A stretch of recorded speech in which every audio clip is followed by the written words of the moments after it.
spirituels. Il y en a trois. Là, tout à l'heure, je vous ai parlé de comment faire pour pouvoir avoir des dons spirituels. Amen. Jeûne, sacrifice, prière, le donner et tout ça. Ça, c'est les éléments que tu dois faire pour avoir l'esprit de Dieu. Parce que les personnes qui prient, ça fait maintenant 195 ans.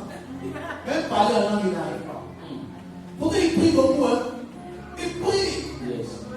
Mais même voir dans le monde spirituel, c'est non. Pourquoi? Parce que ton cœur n'est pas pur. C'est ça qu'on a dit tout à l'heure. Amen. Maintenant, qui sont les entités spirituelles qui donnent les dons spirituels? Est-ce que tu veux que je te dise ça? Les entités spirituelles qui donnent les dons spirituels, tu veux que je t'explique ça? Explique-le. La première entité spirituelle, c'est le Saint-Esprit. Parce qu'on parle des dons de l'Esprit. La première personne qui est capable de donner les dons de l'Esprit, c'est l'Esprit de Dieu lui-même. Il y a des personnes qui veulent avoir le don de prophétie. Et au lieu d'aller voir le Saint-Esprit, ils s'en vont voir le féticheur du quartier. Il dit, féticheur, je veux voir. Mais est-ce que c'est le féticheur là qui a créé ça? Non, papa. Son mariage ne va pas. Au lieu d'aller voir le concessionnaire, non. Elle s'en va voir le petit mécanicien du quartier qui passe son temps à bricoler et à faire des choses bizarres. Souvent, on met l'essence, il met l'eau et puis l'huile. Les féticheurs du quartier, les arnaqueurs, les voleurs, les fossoyeurs. Alléluia. La personne qui est capable de donner le Saint-Esprit, c'est qui? Donc, l'Esprit de Dieu, les dons spirituels, c'est le Saint-Esprit. Parce que ce sont les dons de l'Esprit.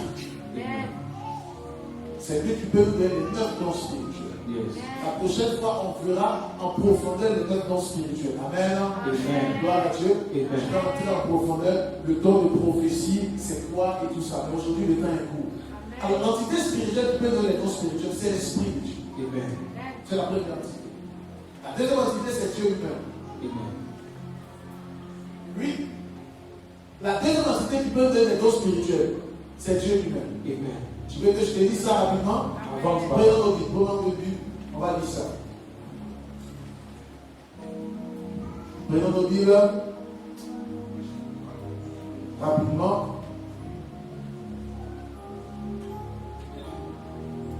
Corinthiens chapitre 12.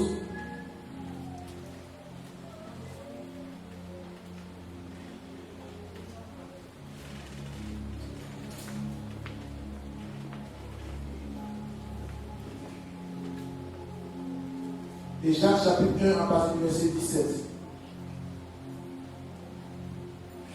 1 Corinthiens chapitre 12 à partir du verset 4. Écoutez très bien. 1 Corinthiens chapitre 12 à partir du verset 4. Et Jacques chapitre 1 à partir du verset 17. Donc 1 Corinthiens chapitre 12 à partir du verset 4. On va aller rapidement.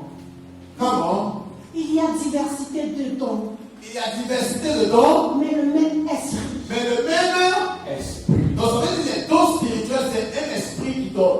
Ensuite, diversité de ministères. Diversité de ministères. Mais le même Seigneur. Donc ça veut dire diversité de ministères, mais la personne qui donne, c'est qui? Seigneur. C'est le Seigneur. Amen. Il y a une différence entre le Seigneur et l'Esprit de Dieu. Amen. Et je vous ai dit ça.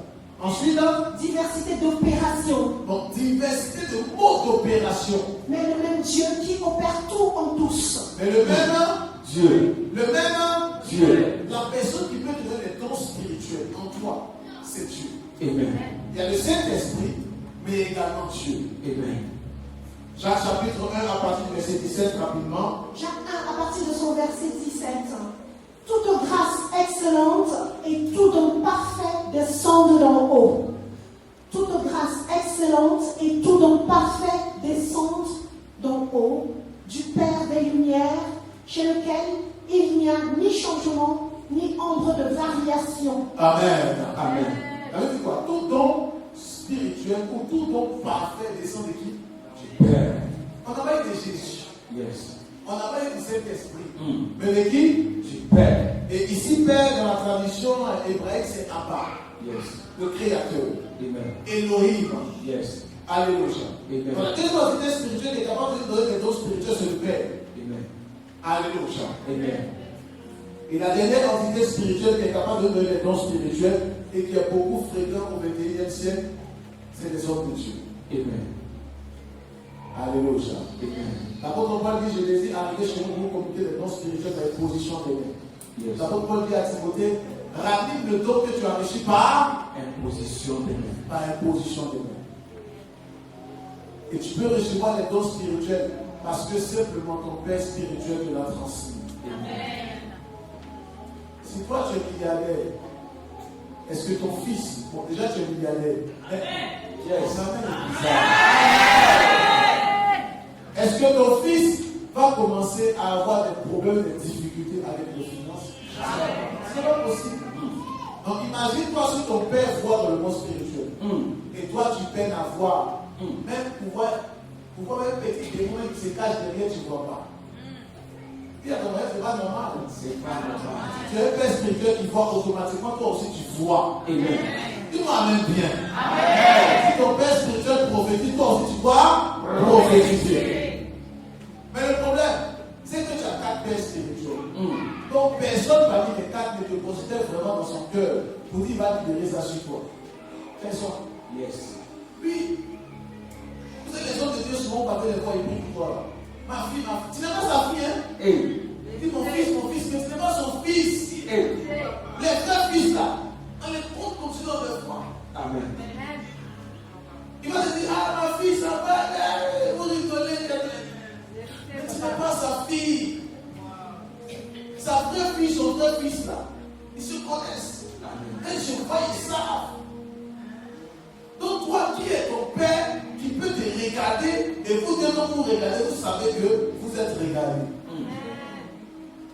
Sinon, c'est pas les relations bizarres. Ah, non, ça va ma fille? Tu as mangé? Oui. Ah, Dieu béni. Ça, c'est pas une relation paternelle et spirituelle. Et quand tu es un père spirituel que vous connaissez, dans l'esprit, ce qu'il a tombe sur toi. Amen. La grâce qu'il a tombe sur toi. Amen. Et souvent, Dieu multiplie même cette grâce sur ta destinée. C'est en cela que nous connaissons tous qu'Après Sévérin, son père spirituel n'avait pas de grands dons. Mais lui, parce qu'il était fidèle à son père spirituel, les dons qu'il manifeste sont des dons extraordinaires et excellents.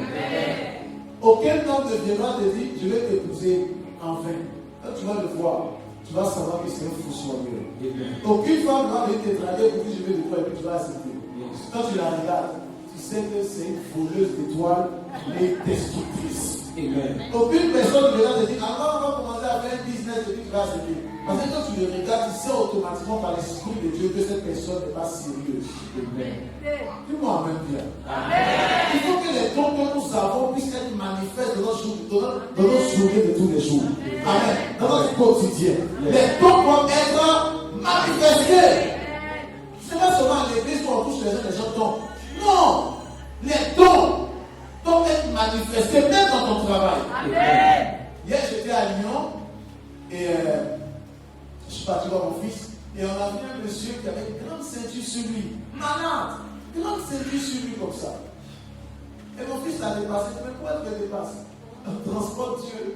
Lui, il est malade. C'est un potentiel client au royaume. Yes. Moi, je le vois comme des clients. On doit le toucher rapidement.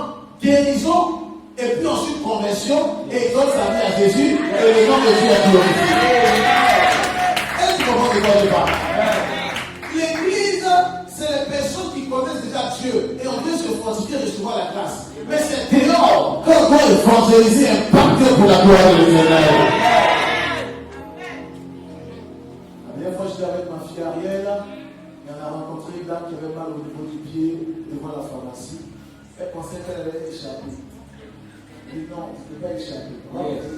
J'ai prié pour elle. Le lendemain, je suis allé dans la même pharmacie. Madame, vous avez mal? Je ne sais pas, mais c'est comme si la douleur a disparu. Je suis venu me sans déclic aujourd'hui. Je ne te parle pas des témoignages qui n'existent pas. Je te parle des témoignages qui existent. La puissance du Saint-Esprit est sur toi. Tu n'as pas besoin d'un bâtiment pour commencer à manifester la puissance. Même dans ton travail, ton patron a mal au ventre. Je peux prier pour vous? Il de prier pour tout diable à la fini en même temps. Toute maladie à la disparu. Promotion sur sur ta vie et sur ta destinée. C'est une promotion qui ne dépend pas des documents. C'est une promotion qui dépend de ton spirituel. Je prophétise cela sur ta destinée. Je prophétise cela sur ta vie. Au nom puissant de Jésus. Tiens-toi debout, s'il te plaît. On va commencer à prier. Est-ce que quelqu'un veut être environné de la grâce de Dieu? Quelqu'un veut être environné de la main du Saint-Esprit? Quelque chose va arriver tout à l'heure. Vous savez, à cette Pentecôte, Dieu va nous visiter. Et Dieu va visiter notre vie. Janice, donne-moi quelque chose.